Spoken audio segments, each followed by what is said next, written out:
fixing up the armor, because we're supposed to walk in the full armor of God daily. And it's important to put that on yourself, because you don't just want to walk out in battle with no protection. Yes. Like when the SWAT team comes and they know there's going to be bullets involved, they make sure they have a bulletproof vest. They're ready. Okay. Amen. And we got to put ourselves in that state, or in that mindset. Okay, I got to put my faith on it. I got to put my bulletproof faith vest on. Amen. No matter what's going on, and I'm going to wait on God, because best believe bullets going to fly when you're waiting.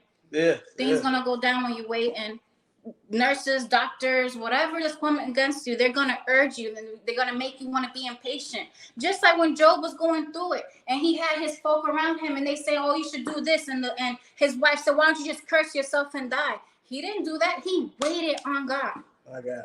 Okay, and yes, sometimes it sucks to wait, but when you're waiting on God, he will come through for you. And he may not. When that went down for us with our daughter, it didn't happen the very next day after we got that diagnosis. It took us fixing up our faith armor. It took us trusting in God. It took us, okay, we're going to surround ourselves by people that believe in Jesus Christ. Because what's the point of serving God and trying to hear from God if you're around people that shame God?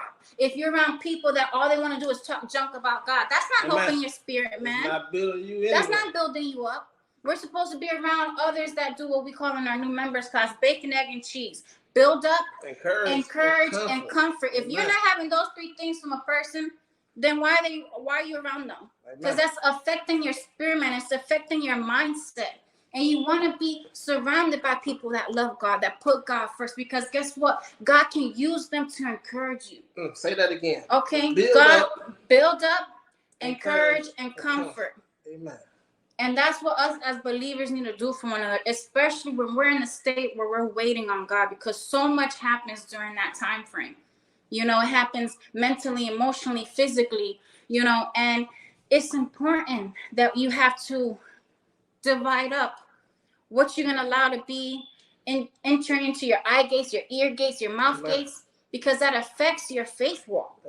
Amen. And you know what? During that time, we were like, you know what? We're going to go to conference after conference. We're going to do this. He used a random stranger to prophesy into our life, saying surgery is not needed. A stranger we didn't go to that conference saying, hey, they're saying we need to do this 6-hour surgery for our daughter's brain. Amen. That lady didn't know what that simple sentence was going to do for our faith walk. And when we heard those words, it was like a breaking that took place. Yeah. We were in a state of gratitude. We went down on our knees praising and thanking God. Amen. Okay? It showed us that it was worth it to trust God. And then from there on, after that next test, surgery wasn't needed. But again, it took a discipline in how we waited on God. Yes. Amen.